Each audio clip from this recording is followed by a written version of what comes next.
കേരളത്തിൽ ഇത്തവണ ഗ്ലാമർ പോരാട്ടം നടക്കുന്ന മണ്ഡലങ്ങളിൽ പ്രധാനിയാണ് കണ്ണൂരിലെ പേരാവൂർ. ജില്ലയുടെ കിഴക്കൻ മലയോര മേഖലയായിട്ടുള്ള പേരാവൂർ കേരള രാഷ്ട്രീയത്തിൽ എന്നും സവിശേഷമായിട്ടുള്ള ശ്രദ്ധ ആകർഷിക്കുന്ന മണ്ഡലമാണ്. 2011 മണ്ഡലം പുനർനിർണയത്തിന് ശേഷമാണ് ഇന്നത്തെ രൂപത്തിലുള്ള പേരാവൂർ മണ്ഡലം നിലവിൽ വന്നത്. കാർഷിക സമൃദ്ധിയും കുടിയേറ്റ ജനതയുടെ സാന്നിധ്യവും മണ്ഡലത്തിന്റെ രാഷ്ട്രീയ നിലപാടുകളെ എന്നും സ്വാധീനിച്ചിട്ടുണ്ട്. ഇടതുപക്ഷത്തിന്റെ കോട്ടയായ കണ്ണൂർ ജില്ലയിലാണെങ്കിലും UDFന് ശക്തമായിട്ടുള്ള വേരോട്ടമുള്ള മണ്ണാണ് പേരാവൂർ. ഇവിടത്തെ തെരഞ്ഞെടുപ്പ് പോരിലും ആ തീവ്രത കാണാനും കഴിയും.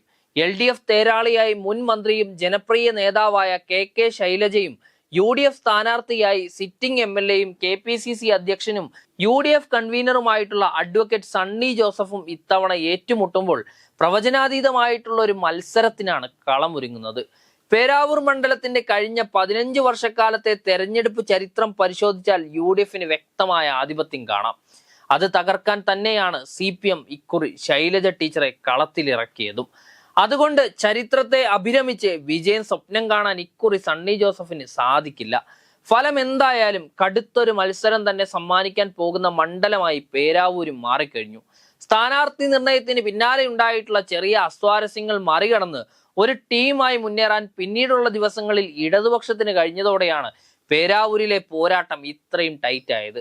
കണ്ണൂരിൽ പാർട്ടിയെ പ്രതിരോധത്തിലാക്കി കൊഴിഞ്ഞുപോക്ക് സാഹചര്യം ഉണ്ടായപ്പോഴും സംഘടനാ ശക്തി കൊണ്ട് അതിനെ പ്രതിരോധിക്കാനായി എന്ന് തന്നെയാണ് CPM വിശ്വസിക്കുന്നത്. അതിനൊപ്പം തന്നെ KK ശൈലജയുടെ വമ്പിച്ച ജനകീയതയും ഇക്കുറി UDFനെ ചെറുതൊന്നുമല്ല ആശങ്കപ്പെടുത്തുന്നത്. തങ്ങളുടെ കോട്ടയിൽ പാർട്ടി സംസ്ഥാന അധ്യക്ഷന്റെ പരാജയം ഒരുപക്ഷെ കനത്ത പ്രത്യാഘാതങ്ങളായിരിക്കും ഉണ്ടാക്കാൻ പോകുന്നത് എന്ന ഉറച്ച ബോധ്യം കോൺഗ്രസിനകത്തുണ്ട്.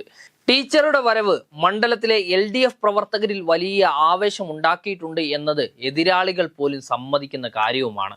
ഈ ടീച്ചർ തരംഗം തന്നെയാണ് കോൺഗ്രസ് അങ്ങ് ഭയക്കുന്നതും. ഒപ്പം പിന്നിൽ നിന്നുള്ള ഒരു കുത്തും കൂടി ഉണ്ടെങ്കിൽ ഉഷാറായി.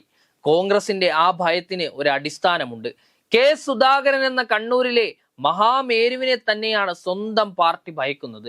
താൻ വളർത്തിക്കൊണ്ടുവന്ന സണ്ണി ജോസഫ് തനിക്കെതിരെ തിരിഞ്ഞതിന്റെ ഞെട്ടലിൽ നിന്ന് ഇതുവരെ സുധാകരൻ മാറിയിട്ടില്ല. കണ്ണൂരിൽ താനോ താൻ നിർദ്ദേശിക്കുന്നയാളോ സ്ഥാനാർത്ഥിയാകുന്നത് തടഞ്ഞത് സണ്ണി ജോസഫിന്റെ ഇടപെടൽ കാരണം തന്നെയാണെന്ന് സുധാകരൻ വിശ്വസിക്കുന്നുണ്ട്. ഈ കനത്ത തമ്മിലടി കണ്ണൂരിൽ TO മോഹനന് മാത്രമല്ല, ജില്ലയിലെ മറ്റ് മണ്ഡലങ്ങളിലും പ്രതിഫലിക്കുമോ എന്നതാണ് ആ ആശങ്കയുടെ പ്രധാന കാരണം.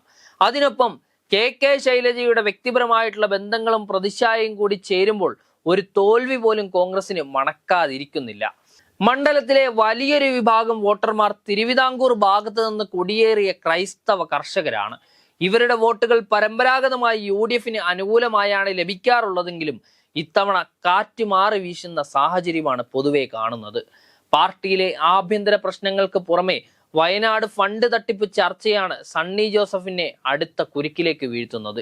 കഴിഞ്ഞ ദിവസം ഈ വിഷയം ചോദിച്ച മാധ്യമ പ്രവർത്തകരോടുള്ള അദ്ദേഹത്തിന്റെ മറുപടികളും ഇതിനെ ഊട്ടി ഉറപ്പിക്കുന്നതാണ്. അങ്ങനെ ഒന്ന് വന്നാൽ ഒരുപക്ഷെ കോൺഗ്രസ് തോൽവിക്ക് കേരളം സാക്ഷ്യം വഹിക്കേണ്ടി വരും.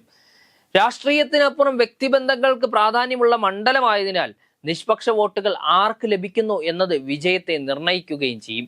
BJP പിടിക്കുന്ന വോട്ടുകൾ ആരുടെയൊക്കെ വോട്ട് ബാങ്കിനെ ബാധിക്കുമെന്നതും ശ്രദ്ധേയമാണ്. 60,963 വോട്ടുകളുടെ റെക്കോർഡ് ഭൂരിപക്ഷത്തോടെയാണ് KK ശൈലജ കഴിഞ്ഞ തവണ നിയമസഭയിലേക്ക് തിരഞ്ഞെടുക്കപ്പെട്ടത്. ഇത് കേരള നിയമസഭാ തെരഞ്ഞെടുപ്പ് ചരിത്രത്തിലെ തന്നെ ഏറ്റവും ഉയർന്ന ഭൂരിപക്ഷമാണ്. ഈ വ്യക്തിപ്രഭാവത്തെ കൂടി തോൽപ്പിക്കാനുള്ള കരുത്തുണ്ടെങ്കിലേ പേരാവൂരിൽ സണ്ണി ജോസഫിന് സാധ്യതകൾ ഉയരുന്നുള്ളൂ. അല്ലെങ്കിൽ കാലങ്ങൾക്കിപ്പുറം പേരാവൂരിന്റെ മണ്ണും ആകാശവും ടീച്ചറിലൂടെ ഒരിക്കൽ കൂടി ചുവക്കും.